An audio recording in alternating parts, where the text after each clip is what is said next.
Manganin. Kaon na mga palangga.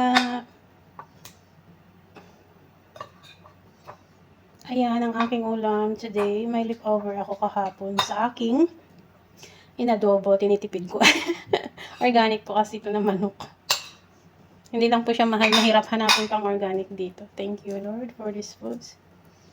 So, kahapon na ulam ko na yung 2 pitso. So, iba naman ngayon. Yung legs.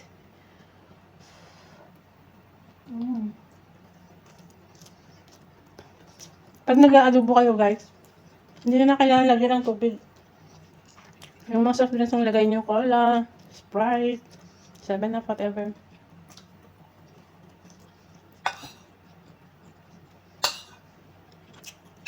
Olive oil. Pag may olive oil tayo, huwag na tayong gagamit ng normal oil.